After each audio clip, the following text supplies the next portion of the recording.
নমস্কার বন্ধুরা, আজকে আমরা আমাদের মধ্যে পেয়েছি 84 নম্বর নবদ্বীপ বিধানসভা কেন্দ্রের সংযুক্ত মোর্চা সমর্থিত সিপিএম প্রার্থী স্বর্ণেন্দু সিংহকে। অনেক অনেক অভিনন্দন আপনাকে। নমস্কার, ধন্যবাদ। বিষয়টা হচ্ছে নবদ্বীপ মানুষের কিছু প্রশ্ন, সেই প্রশ্নগুলোই আজকে আমরা সাক্ষাৎকার যে আপনার হচ্ছে তার মাধ্যমে আমরা সাধারণ মানুষের কাছে পৌঁছে দেওয়ার চেষ্টা করব। প্রথমে যে কথাটা বলে শুরু করব, এই যে মাস্টারমশাই থেকে যুব আন্দোলন থেকে ভোটের ময়দান, কিভাবে দেখছেন বিষয়টাকে? দেখুন, শিক্ষকতা আমার পেশা, by profession I am a teacher. আর যুব আন্দোলন বলুন, রাজনীতির ময়দানে নামা বলুন, সেটা আমি মনে করি এটা একটা আমার সামাজিক দায়বদ্ধতা। শিক্ষক আন্দোলনের সঙ্গে যুক্ত থাকার সুবাদে যেটা আমার মনে হয়েছে যে আমাদের দেশের একটা বড় অংশের মানুষ, আমাদের রাজ্যের তো বটেই, তাদের বহু অভাব অভিযোগ রয়েছে, বঞ্চনা রয়েছে, শোষণ রয়েছে। বিশেষ করে বেকার শিক্ষিত যুব সমাজের দীর্ঘদিনের যে দাবি, সবার জন্য কাজ, সবার হাতে শিক্ষা, সেই দাবি বিধানসভায় উত্থাপিত করা, সেই দাবি সোচ্চার কণ্ঠে পৌঁছে দেওয়া মানুষের মধ্যে সামাজিক দায়বদ্ধতা হিসেবে আমি গ্রহণ করেছি। এবং সেখান থেকেই পরবর্তীকালে যুব আন্দোলনের সঙ্গে যুক্ত হওয়া এবং যুব আন্দোলন থেকে রাজনীতির ময়দানে। প্রচার হচ্ছে, চলছে। কেমন সাড়া পাচ্ছ প্রচারে? অভূতপূর্ব, এক কথায় অভূতপূর্ব। এখনও পর্যন্ত, আজ পর্যন্ত নবদ্বীপ বিধানসভার অন্তর্গত 10টা পঞ্চায়েত এবং তার সঙ্গে নবদ্বীপ শহর প্রায় সমস্ত বুথ আমরা কভার করেছি। পায়ে হেঁটে প্রচার করেছি, বাড়ি বাড়ি প্রচার করেছি, মানে আক্ষরিক অর্থেই বাড়ি বাড়ি প্রচার করেছি বেশ কিছু পঞ্চায়েত এলাকায়। আমরা দেখেছি মানুষের মধ্যে অদ্ভুত উন্মাদনা, মানুষ এগিয়ে আসছেন, আমাদের সঙ্গে কথা বলছেন, হাত নাড়ছেন, তাদের বডি ল্যাঙ্গুয়েজে বুঝতে পারছি তারা এবার পরিত্রাণ চাইছেন। তৃণমূল আর বিজেপির যে ষাঁড়ের লড়াই, খ্যাপা ষাঁড়ের লড়াই, যেখানে কাজের কথা নেই, শিক্ষার কথা নেই, স্বাস্থ্যের কথা নেই, পরিকাঠামোর কথা নেই, ধর্ম নিয়ে শুধু উন্মাদনা রয়েছে, চোরের বকরা নিয়ে, লুটের বকরা নিয়ে ঝগড়া রয়েছে। এই কলতলার ঝগড়া থেকে মানুষ মুক্তি চাইছে, বিকল্প খুঁজে নিতে চাইছে সংযুক্ত মোর্চার মধ্যে। আমরা অভূতপূর্ব সাড়া পাচ্ছি মানুষের কাছে।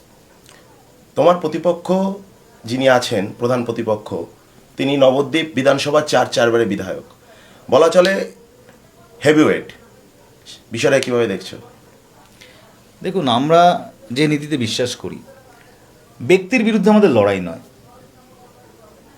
আমার প্রতিপক্ষ যিনি তৃণমূল কংগ্রেসের বর্তমান বিধায়ক, তিনি 4বারের বিধায়ক হতে পারেন, বা বিজেপির যিনি আমাদের প্রার্থী হয়েছেন আমার প্রতিপক্ষ,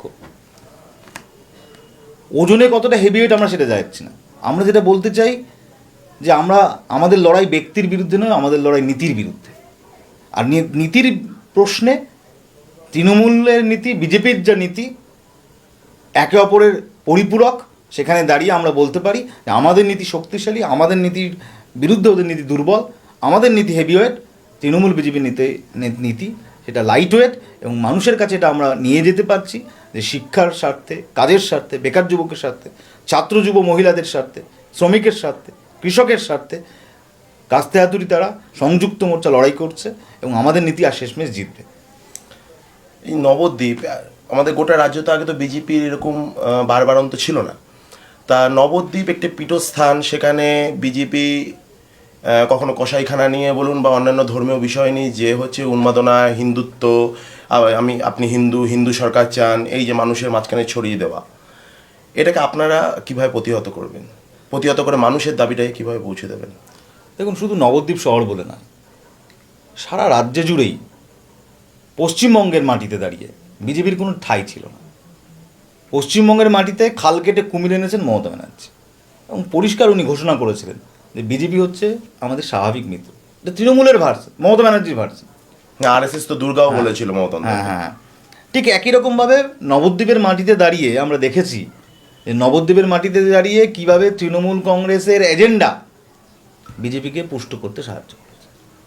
এই দোল উৎসব, একটা প্রাণের উৎসব। সেখানে হঠাৎ করে আমাদের চেয়ারম্যান, বর্তমানে প্রশাসক, ভোট হচ্ছে না দীর্ঘদিন, তিনি ঘোষণা করে দিলেন, ফরমান জারি করলেন যে নিরামিষ খেতে হবে।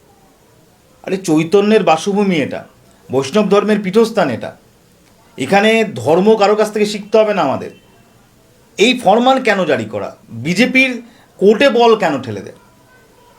হঠাৎ করে রব উঠলো, কসাইখানা চালু হয়, যেখানে বহু শিল্প করে দেওয়া তোলার একটা মানে সম্ভাবনা ছিল, সেখানে বিজেপির কোর্টে বল ঠেলে দিয়ে পশ্চিমবঙ্গের মতো নবদ্বীপের মাটিতেও বিজেপিকে বাড়তে সাহায্য করেছে তৃণমূল এজেন্ডা। আর আমরা যেটা মনে করি যে নবদ্বীপের মাটি শেষমেশ বৈষ্ণব ধর্মের মাটি, নবদ্বীপের মাটি চৈতন্যের মাটি, নবদ্বীপের মাটি চাঁদকাজির মাটি, নবদ্বীপের মাটি সম্প্রীতির মাটি, নবদ্বীপের মাটি ভালোবাসার মাটি। মেরেছিস কলসির কানা, তাই বলে কি প্রেম দেব না? চৈতন্যদেব শিখিয়ে গেছে একদম। আর আমরা সেই পথেই আছি। এই নবদ্বীপের মাটিতে বিজেপির হিংসার রাজনীতি, ঘৃণার রাজনীতি ঠাঁই পাবে না। আমরা আশা করি মানুষ শেষমেশ শুভবুদ্ধি সম্পন্ন দলকেই যেতে হবে। সনন্দদা, এই যে ধর্মের কথা যখন উঠলো, বিজেপি তৃণমূল এই যে ধর্মের কথা যখন উঠছে, অনেক মানুষ তো এটাও বলছে যে এই যে আপনাদের সাথে যে হচ্ছে কংগ্রেসের সাথে বামপন্থীদের যে জোট, তার সাথে যে নতুন করে আরেকজন সঙ্গী আইএসএফ আব্বাস সিদ্দিকী যে দল গঠন করেছে, এই সাম্প্রদায়িক, তার যে ইউটিউবে বিভিন্ন বক্তৃতা, এ তো অস্বীকার করার জায়গা নেই। সেগুলো মানুষকে মানে ধর্মীয় ভাবাবেগে আঘাত দিয়ে হচ্ছে কথা বলা, মানুষকে প্ররোচনায় পা দেওয়ার জন্য কথা বলা। তো সেই দলের সাথে হঠাৎ করে আপনাদের যে এই জোট, সেটাকে কি সাধারণ মানুষ কাছে কী বলবেন? আচ্ছা, প্রথম কথা, এই প্রশ্ন কারা তুলছে? বিজেপি যদি এই প্রশ্ন তোলে, বিজেপির এই প্রশ্ন তোলার কোনো অধিকার নেই, স্পষ্টতই কোনো অধিকার নেই। সাধারণ মানুষ যদি প্রশ্ন তোলে, প্রশ্নটা গুরুত্ব দিয়ে আমাদের ভাবতে হবে। প্রথম কথা বলি, আইএসএফের জন্ম হয়েছে 19শে জানুয়ারি। 19শে জানুয়ারি, 2 মাস হয়েছে দলটার বয়স। তার আগে আব্বাস সিদ্দিকী আর পরের আব্বাস সিদ্দিকী আকাশ পাতাল তফাৎ। আব্বাস সিদ্দিকী যখন আইএসএফ দলের পৃষ্ঠপোষক, উনি কিন্তু দলের কোনো পদে নেই, পৃষ্ঠপোষক, তখন তার বক্তব্য দেখুন, রুটিরুজির কথা, মানুষের কাজের কথা। জোর দিয়ে বলছেন মৌলবীরা ইমাম ভাতা প্রত্যাখ্যান করুন, চাকরি চান সন্তানের জন্য। এত বলিষ্ঠ কথা আর কে বলতে পারে একজন ধর্মনিরপেক্ষ মানুষ? আর আপনি আইএসএফ দলটাকে দেখুন, আইএসএফ দলটা তৈরি হয়েছে 12-13টা আদিবাসী সংগঠন, দলিতদের সংগঠন, জনজাতিদের সংগঠন, পিছিয়ে পড়া সংগঠন, সেই সংগঠনগুলো নিয়ে। ভারত জাকাত মাঝি পরগনা, আদিবাসী অধিকার মঞ্চ, দলিত অধিকার মঞ্চ, কারা নেই? আইএসএফের ক্যান্ডিডেট লিস্ট দেখুন, মহিষা দলের মতো জায়গায় তাদের প্রার্থী হচ্ছে বিক্রম রুস্তম চ্যাটার্জি, ব্রাহ্মণ। আইএসএফের 30 জন ক্যান্ডিডেটের মধ্যে অর্ধেকের বেশি ক্যান্ডিডেট হচ্ছে হিন্দু, দলিত, উপজাতি, জনজাতি গোষ্ঠী। কোন অর্থে তাকে আমরা বলবো সাম্প্রদায়িক দল? কিছুদিন আগে উত্তরপ্রদেশের বিধানসভা নির্বাচন গেছে, সেখানে 400-450 কাছাকাছি বিধানসভার আসন, একজনও মুসলিম ক্যান্ডিডেট নেই, যেখানে 20% মুসলিম, কয়েক কোটি মুসলিম বাস করে বিজেপির ক্যান্ডিডেট লিস্টে। আইএসএফ সাম্প্রদায়িক দল কারাই ট্যাগ দিচ্ছে? যারা এই কাণ্ড ঘটাচ্ছে, সারা ভারতবর্ষ জুড়ে মানুষে মানুষে ভেদ ঘটাচ্ছে। আইএসএফ একটি রাজনৈতিক দল যারা কাজের কথা বলছে, শিক্ষার কথা বলছে, অধিকারের কথা বলছে। অন্যায় কোথায় আছে? সনন্দা, তোমার যা পরের প্রশ্ন যেটা থাকবে, যে এই নবদ্বীপ বিধানসভা মানুষ, এই নবদ্বীপ বিধানসভা মানুষ যদি তাদের কাজ করবার জন্য তোমাকে নির্বাচনের মধ্যে দিয়ে নির্বাচিত করে, তোমার কি কি পরিকল্পনা থাকবে এই নবদ্বীপ বিধানসভা মানুষের জন্য? কি কি করতে চাও বা কি কি করা বাকি আছে এখনো? দেখুন, শুধুমাত্র তো নবদ্বীপ বিধানসভা বলে নয়, যদি নির্বাচিত হই, নবদ্বীপ বিধানসভার মানুষের কাছে যেটা নিশ্চিত আমরা মনে করি, নবদ্বীপ বিধানসভার মানুষের কাছে আমরা কৃতজ্ঞ থাকব। কিন্তু আমাদের প্রতিশ্রুতি শুধুমাত্র নবদ্বীপ বিধানসভার কেন্দ্রের জন্য নয়। আমরা বলেছি যে আমাদের সরকার, সংযুক্ত মোর্চা সরকার আসলে সমস্ত সরকারি শূন্যপদে 3 মাসের মধ্যে নিয়োগের বিজ্ঞপ্তি বাড়াবে এবং 1 বছরের মধ্যে সমস্ত সরকারি শূন্যপদে নিয়োগের ব্যবস্থা করা। এসএসসি টেট বন্ধ হয়ে গেছে, কর্মসংস্থান চালু করা। গ্রামে যে 100 দিনের কাজ চালু আছে, সে শহরে চালু করা এবং সেটাকে 100 দিন থেকে বাড়িয়ে 150 দিন করা। নবদ্বীপ শহরের ক্ষেত্রে প্রযোজ্য এই কথাগুলো। বিদ্যুতের দাম দিতে গিয়ে মানুষ নাকাল হচ্ছেন, পশ্চিমবঙ্গে বিদ্যুতের দাম সবচেয়ে বেশি। আমরা বলেছি 100 ইউনিট পর্যন্ত বিদ্যুৎ বিলে ভর্তুকি, 200 ইউনিট পর্যন্ত বিদ্যুৎ বিলে ভর্তুকি হবে। মানুষের কাছে এই কথাগুলো নিয়ে যান। আর যদি আপনি শুধুমাত্র স্পেসিফিক নবদ্বীপের জন্য বলেন, নবদ্বীপ হচ্ছে এমন একটা শহর যেখানে প্রাচীন ঐতিহ্য আর আধুনিক সম্ভাবনা, প্রাচীন ঐতিহ্য আধুনিক সম্ভাবনা একদম হাত ধরাধরি করে রয়েছে, তাই তো? একদম। আপনি দেখুন প্রাচ্যের অক্সফোর্ড, নবদ্বীপের এমন খ্যাতি ছিল যে অক্সফোর্ড বিশ্ববিদ্যালয়ের সম তার খ্যাতি। সারা বিশ্ব থেকে, সারা ভারতবর্ষ থেকে জ্ঞান পিপাসুরা নবদ্বীপে ছুটে আসতেন। বৈষ্ণব ধর্মের আবাস বলা যায়, চৈতন্যদেবের জন্মস্থান এই নবদ্বীপ ভূমি। সেখানে দাঁড়িয়ে নবদ্বীপে যেমন অতীত ঐতিহ্য আছে, এই আধুনিক শহর হিসেবে এই শহরটাকে গড়ে তোলার সম্ভাবনা রয়েছে। ইসকনের মন্দির সারা বিশ্বের কাছে একটা আকর্ষণ, সারা পৃথিবীর কাছে একটা আকর্ষণ। সেখানে পর্যটনকে কেন্দ্র করে বহু রকম কর্মসূচি নেওয়া যায়।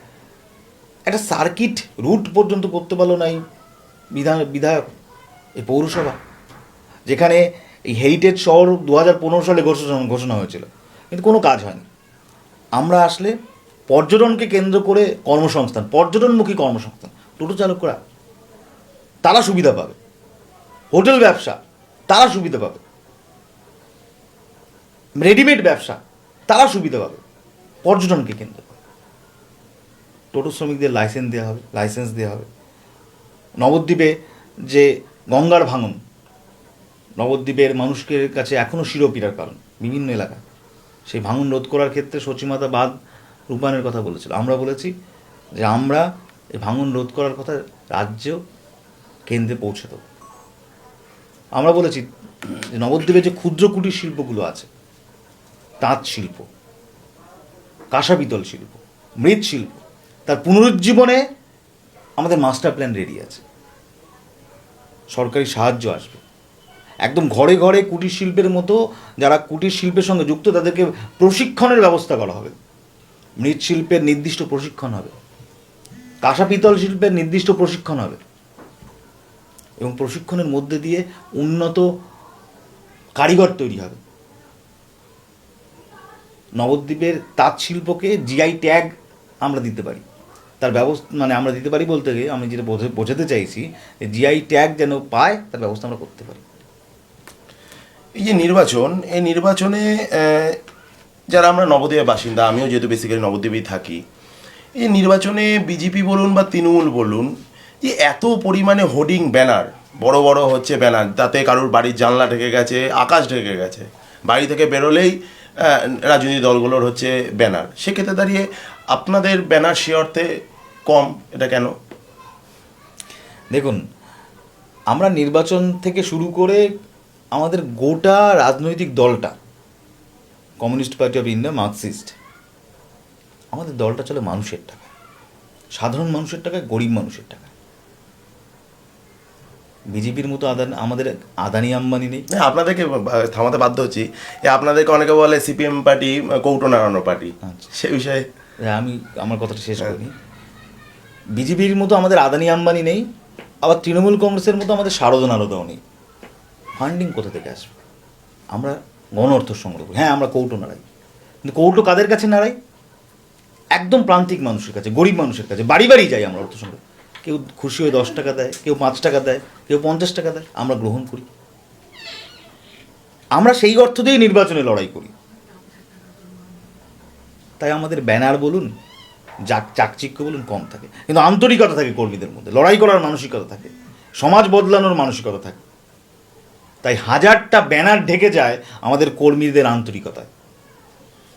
তৃণমূল বিজেপির টাকা দিয়ে লড়াই করে, ওরা দেওয়াল লেখা থেকে শুরু করে ব্যানার লাগানো, টেন্ডার দেয়, ওরা পয়সা দিয়ে কর্মীদের নামায়। আর আমাদের কর্মীরা আন্তরিকতা দিয়ে পরিশ্রম করে। এই আন্তরিকতা আমরা দিতে চাই।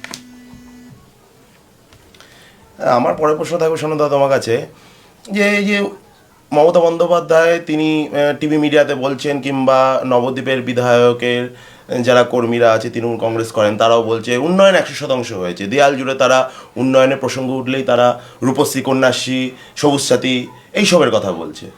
তো এগুলো কি উন্নয়ন নয়? আপনি কি মনে করেন? দেখুন, আপনি যদি কসমেটিক্স ব্যবহার করেন আপনাকে সুন্দর দেখাবে, কিন্তু বুঝতে হবে সেই কসমেটিক্স কিন্তু সাময়িক, ধুয়ে দিলেই আবার যাকে তাই, তাই তো? অর্থাৎ কদর্যতা ঢেকে যায় কসমেটিক্সে। উন্নয়ন বলে যেটাকে চালানোর চেষ্টা করছে তৃণমূল, সেটা আসলে কসমেটিক্স সার্জারি। অর্থাৎ রূপশ্রী বলুন, কন্যাশ্রী বলুন, সবুজ সাথী বলুন, মানুষের প্রকৃত উন্নয়নে কোনো কাজে লাগছে না।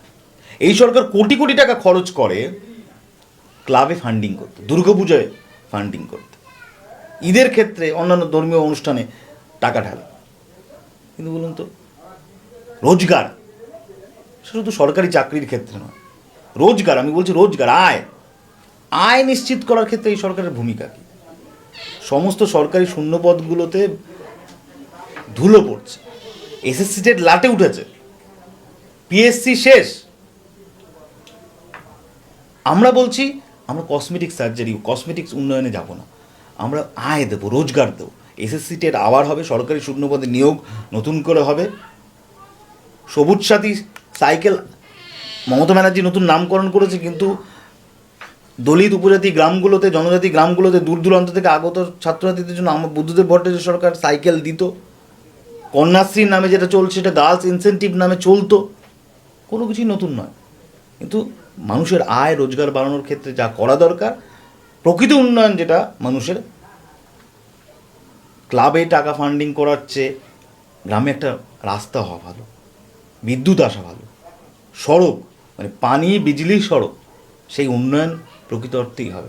তুমি বলতে চাইছো যে সরকার সাধারণ মানুষকে কাজের ব্যবস্থা করুক, মানুষ সে কাজ করে তার উপার্জিত অর্থ দিয়ে সে তার পরিবার চালাবে, তার সন্তানের সব কিছু দেখভাল থেকে শুরু করে সব কিছু করবে। অবশ্যই, মানে ডোল পলিটিক্স যাকে বলে, অনুদানের পলিটিক্স, রাজনীতি। একজন মানুষ কেন কারোর মুখাপেক্ষী হয়ে থাকবে? সরকারের মুখাপেক্ষী হয়ে কেন থাকবে? সরকার তাকে আয়ের পথ দেখাবে, সেই ব্যক্তি মানুষ, সে যুবক হোক যুবতী হোক, সে নিজের মতো করে তার লাইফ করবে, তার ব্যবস্থা আমাদের সরকার করবে।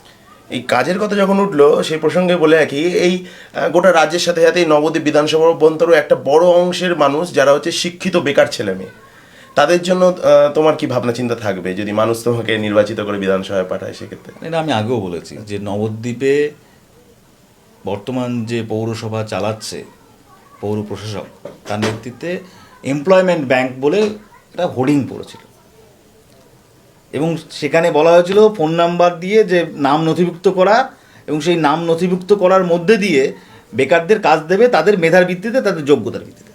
কী হয়েছে তার? কজন কাজ পেয়েছে? যতটুকু কাজ আমাদের সরকারের সময় পৌরসভায় চাকরি দিয়েছিল, এখন সেই পৌরসভায় চাকরি ক্যাজুয়াল, মাইনে নেই, অস্থায়ী পদ। আমরা বলেছি যে সরকারি শূন্যপদে নিয়োগ থেকে শুরু করে নবদ্বীপ শহরের ক্ষেত্রে পর্যটনকে কেন্দ্র করে উন্নয়নমুখী কর্মসংস্থান আমরা করার চেষ্টা করব এবং করব, সেই মাস্টার প্ল্যান আমাদের আছে।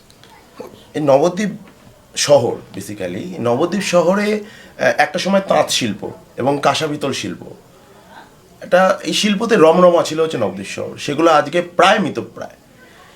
তার জন্য বেশিরভাগ মানুষ আজকে এইখানে কাজ না পেয়ে বাইরের রাজ্যে চলে যাচ্ছে, পরিযায়ী শ্রমিক নামে আখ্যা দিচ্ছে আমাদের সরকার। আমরা কিন্তু মনে করি আমরা তাদের ঘরের ছেলে মেয়ে আমাদের, তা তাদের জন্য কি ভাবনা চিন্তা থাকবে এই শিল্পগুলোকে পুনর্জীবিত করার পরিপ্রেক্ষিতে হোক, বা এই আপনার পরিযায়ী শ্রমিক যারা কাজ করতে যাচ্ছে তাদের জন্য?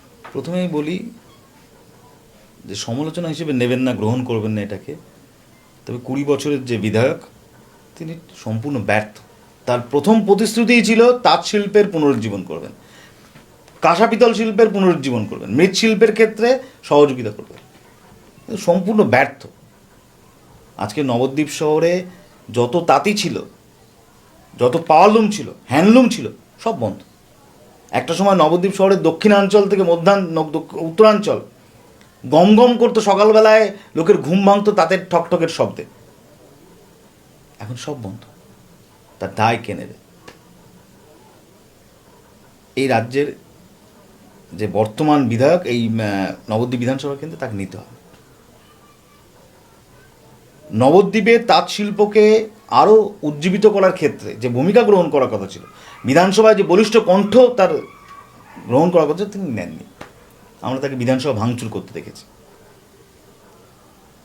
নবদ্বীপ শহরের তাঁত শিল্পকে যদি আমরা উজ্জীবিত করতে চাই, তাহলে সবার আগে দরকার মজুরি বৃদ্ধি করা।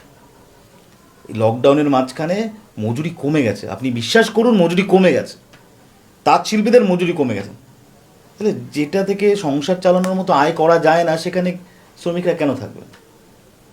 নতুন নতুন ডিজাইনের অভাব, তাঁত শিল্পীদের মালিকদের ক্ষেত্রে দেখা গেছে নতুন নতুন ডিজাইনের অভাব, প্রতিযোগিতার মার্কেটে টিকতে পারছে না, কারণ নতুন নতুন ডিজাইনের অভাব।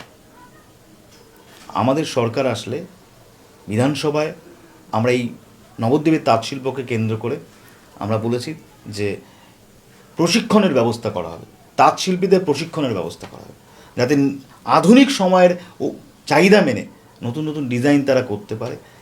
এবং নবদ্বীপের তাঁত শিল্পের প্রসারের ক্ষেত্রে যা যা ভূমিকা গ্রহণ করার কথা সেই ভূমিকা গ্রহণ করা হবে। তাঁত শ্রমিকদের মজুরি বৃদ্ধি করা হবে, অর্থাৎ লাভজনক একটা পেশায় পরিণত করা হবে তাঁত শ্রমিকদের। ঠিক তেমনি হবে কাঁসা পিতল শিল্পের ক্ষেত্রে সরকার অনুদান দেবে। ক্ষুদ্র কুটির শিল্পের উজ্জীবনে যে সরকারের ভূমিকা, সেই ভূমিকা পালন করবে। যে সনদা, তোমাকে পরে যে প্রশ্নটা করব, যে এই যে এই নবদ্বীপ শহরে অন্যান্য রাজ্যে অন্যান্য জায়গার সাথে সাথে নবদ্বীপ শহরেও দুর্গাপুজো হয়, কিন্তু নবদ্বীপে বিশেষত্ব হচ্ছে নবদ্বীপে রাস হয়। এবং আমরা খুব কাকতালীয়ভাবে দেখলাম এই জিনিসটা আগে তৃণমূলের পরিপ্রেক্ষিতে ছিল, কিন্তু সেটা এখন বিজেপির মধ্যেও চলে এসছে। এই পুজো মণ্ডপ উদ্বোধন, ফিতে কাটা উদ্বোধন, প্যান্ডেলে বড় বড় হোর্ডিং, বামপন্থীদের সে অর্থে অতীতেও দেখা যায়নি, বর্তমানেও সেই প্রতিযোগিতায় দেখা যায় না কেন? না না, আমরা তো বলেছি যে রাজনীতির সঙ্গে ধর্মকে মেশানো একটা বড় ব্লান্ডার হবে, বড় ক্ষতিকারক হবে। রাজনীতির জায়গায় ধর্মের জায়গায়। আমরা বলেছি যে ধর্ম যার যার, দেশ সবার। মাননীয় বিধায়ক, বর্তমান বিদায়ী বিধায়ক, তাকে দেখা গেছে যে ঘুরে ঘুরে তিনি দুর্গাপুজোর ফিতে কাটেন, রাসের ফিতে কাটেন। কিন্তু নবদ্বীপ শহরের বেকার যুবক যুবতীদের জন্য তাকে কোনো কলকারখানার ফিতে কাটতে কেউ কোনোদিন দেখেনি। এখানেই পার্থক্য। আমরা কলকারখানার ফিতে কাটব, বেকার যুবক যুবতীরা কাজ পায় যে কারখানায়, সেই কারখানার ফিতে কাটবে সংযুক্ত মোর্চা সরকার, আমাদের সরকার। মানুষের প্রয়োজন একটা দুর্গাপুজো, একটা রাস মানুষ আনন্দের সঙ্গে পালন করেন, কোনো অসুবিধা নেই। কেউ ফিতে কাটলেও সেই আনন্দ থাকবে, কেউ ফিতে না কাটলেও থাকবে। তাই ধর্ম আর রাজনীতি আলাদা থাকুক, মানুষ নিজের পছন্দ মতো, নিজের সুবিধা মতো আনন্দ উৎসব পালন করুক, আমাদের তাতে কোনো আপত্তি নেই। আমরা মানুষের বেকার যুবক যুবতীদের দুঃখের কথা, যন্ত্রণার কথা ভেবে আমরা কারখানা উদ্বোধন করব, কারখানার ফিতে কাটবো, রুজির সমস্যা কিনে আমরা লড়াই করব।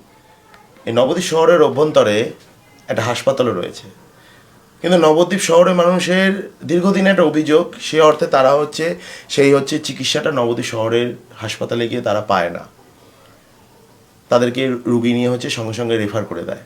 সে বিষয়ে মানুষ যদি আপনাকে নির্বাচিত করে, মানুষ যদি সেই কাজ করার যদি সুযোগ আপনাকে দেয়, সে বিষয়ে আপনার কি ভূমিকা থাকবে? দুটো কথা বলি।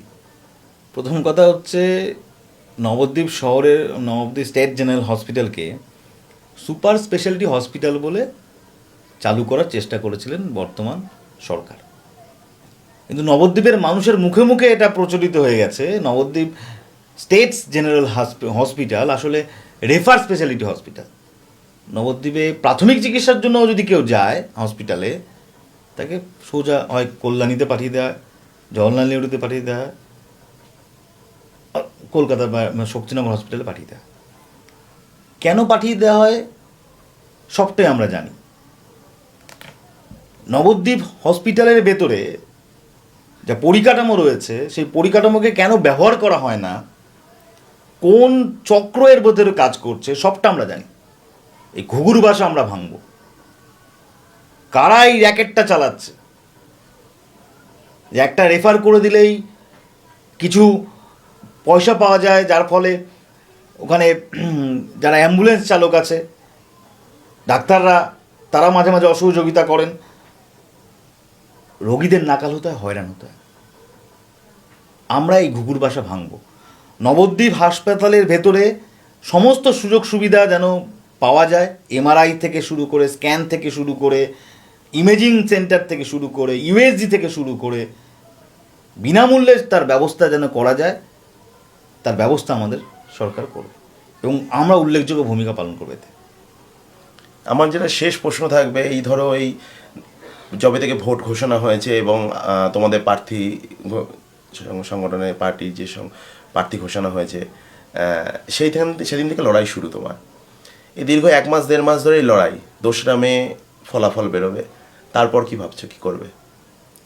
দেখুন, নির্বাচন তো একটা মানে গণতান্ত্রিক লড়াইয়ের একটা অংশ মাত্র। লড়াইটা দীর্ঘদিনের, লড়াইটা প্রতিদিনের। হ্যাঁ, এটা ঠিক যে নির্বাচনের কয়েকটা দিন হয়তো বাড়তি পরিশ্রম করতে হয়, সকাল বিকেল দুপুর রাত কিছু থাকে না, খাওয়া দাওয়া ঠিক থাকে না। যেমন এখনটা কোনো রুটিন নেই, সকাল থেকে ঘুম থেকে উঠেই প্রচারে চলে যাচ্ছি, ব্রেকফাস্ট করার পর একদম রাতে বাড়ি ফিরছি, মাঝখানে কর্মীদের বাড়িতে খাওয়া দাওয়া বিশ্রাম হচ্ছে কিছু সময়। এই রুটিন হয়তো থাকবে না, কিন্তু মানুষের রুটি রুজির লড়াইতে প্রতিদিনকার অভাব অভিযোগ দূর করার ক্ষেত্রে বামপন্থীদের যে ভূমিকা হওয়া দরকার, সেই ভূমিকায় আমাকে যেমন নবদ্বীপের মানুষ পেয়েছিলেন আগে, আগামী দিনেও পাবেন, এই অঙ্গীকার আমরা করতে পারি। আর কিছুটা বিশ্রাম হয়তো থাকবে, নিজের পেশা আছে সেই পেশা থাকবে। মানুষের মধ্যে আমাদের যেভাবে অনায়াস যাতায়াত, আমরা বলি যে বামপন্থীরা আসলে ওই যেমন মাছ জল ছাড়া বাঁচে না, মানুষ ছাড়া বামপন্থীরা বাঁচে না, ঠিক আছে? আমরাও ঠিক ওইভাবে মানুষের মধ্যেই মিশে থাকবো, ভোট থাক আর না থাক। অনেক অনেক ধন্যবাদ সানন্দা তোমাকে, তোমার এই ব্যস্ত যে রুটিন, এখন নির্বাচনী রুটিন, তার থেকে আমাদেরকে সময় দেওয়ার জন্য অনেক অনেক ধন্যবাদ। নমস্কার, ভালো থাকবে।